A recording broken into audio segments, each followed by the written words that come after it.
అర్థమైందిగా లేఖ్య.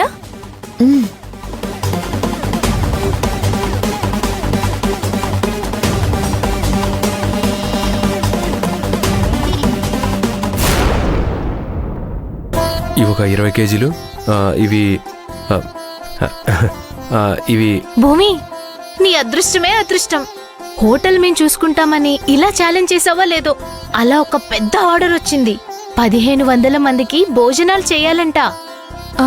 నిజమా మాధవ్? మాధవ్ ఒప్పుకోలేదు, మేమే బలవంతంగా ఒప్పించాం. ఎవరు వాళ్ళు? ఫంక్షన్ ఎక్కడా? అసలు ఆ ఫంక్షన్ ఎప్పుడు? వాళ్ళ అడ్రస్ వివరాలు ఏమైనా ఇచ్చి వెళ్లారా? అడ్రస్ తో పనే ఉంది భూమి. అడ్వాన్స్ ఇచ్చారుగా. ఎంత ఇచ్చారు? 2000 ఇచ్చారు. 1500 మంది భోజనానికి 2000 అడ్వాన్స్ ఏంటి? ప్లేట్కి 250 చొప్పున వేసుకున్నా కానీ 1500కి ఎంత అవుతుంది? అవన్నీ ఇప్పుడెందుకు? ఫంక్షన్ అయిపోయిన తర్వాత బ్యాలెన్స్ ఇస్తారు కదా. లేదు, 1500 మందికి భోజనాలు కావాలని చెప్పి అడ్వాన్స్గా 2000 మాత్రమే చేతిలో పెట్టారంటే నాకేదో అనుమానంగా ఉంది.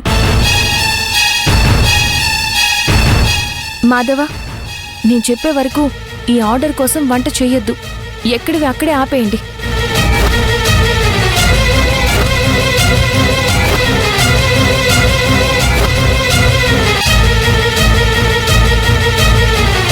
అదేంటి భూమి అలా అంటావు? అవతల వాళ్ళు ఫంక్షన్ ఉందని చెప్పారు. తీరా వాళ్ళు ఫంక్షన్ టైంకి వచ్చి మనం అందించలేకపోతే మనకే కదా చెడ్డ పేరు.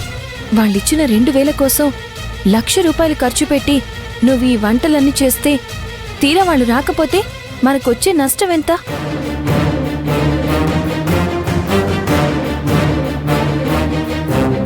అంత పెద్ద ఫంక్షన్ అన్న